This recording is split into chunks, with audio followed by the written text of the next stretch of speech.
Merci. La parole est maintenant au porte-parole du groupe radical républicain, démocrate et progressiste, Monsieur Gérard Charras.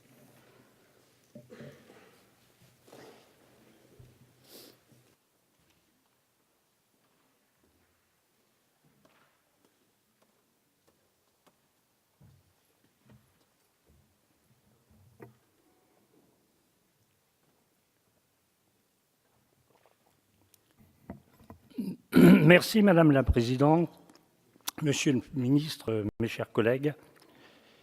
Nous sommes satisfaits de constater que les crédits de la mission Aide publique au développement, APD, augmentent de 5% dans ce PLF 2017 pour atteindre la somme de 2,620 milliards d'euros, auxquels s'ajouteront 130 millions supplémentaires que vous avez proposés en séance, portant donc ce budget à 3,7 milliards d'euros.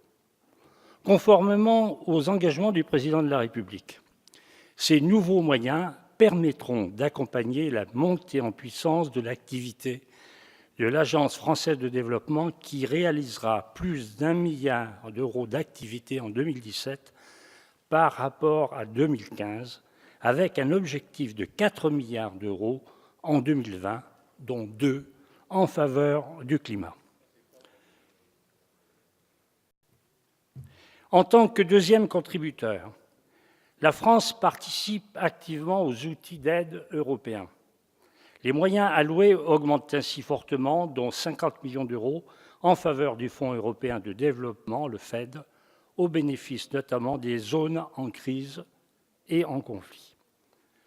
Au lendemain de la COP 21, ces efforts conjugués permettent à la France de renforcer son rôle d'acteur majeur du développement. Sur la période des objectifs du millénaire pour le développement, la France a doublé ses aides et consacré en cumulé près de 123 milliards d'euros, ce qui la place parmi les 3 principaux contributeurs de l'OCDE.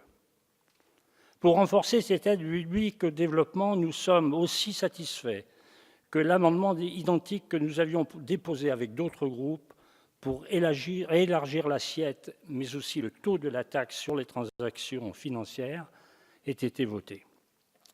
Cela permettra d'atteindre 2 objectifs.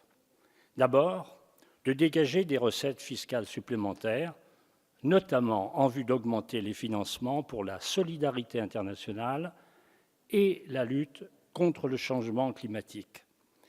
Et cela permettra également de limiter ces transactions déstabilisatrices qui accentuent la volatilité du marché en réduisant l'intérêt financier.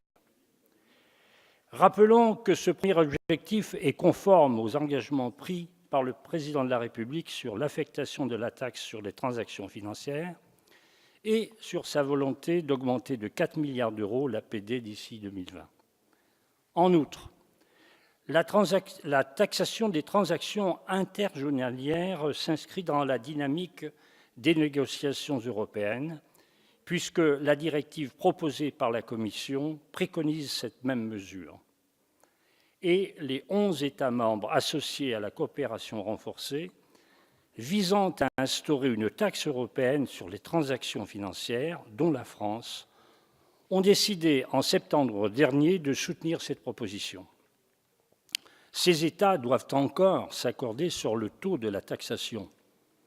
Nous espérons à ce sujet, Monsieur le Ministre, que la France agit en ce sens dans les négociations européennes afin qu'elles avancent très rapidement, le plus rapidement possible. Faute de quoi, nous mesurons bien que le dispositif dans l'amendement que nous avons voté risquerait de se heurter à la censure du Conseil constitutionnel. Or, sans l'application de cette taxe par l'abondement exceptionnel qu'elle permettra, il sera difficile de répondre aux nouveaux et aux nombreux défis du développement.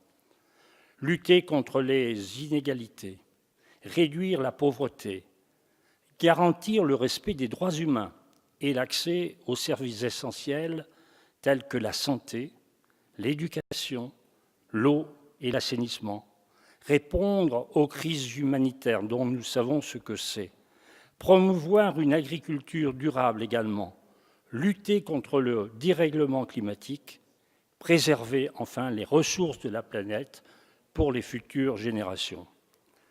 L'aide publique au développement constitue enfin un rempart face aux dommages économiques que subissent les pays les plus pauvres de la planète. Et même si elle ne peut pas faire toute seule, la France a un rôle attendu à jouer. C'est pourquoi le groupe RRDP votera les crédits pour 2017 de la mission Aide publique au développement. Et je vous remercie. Merci.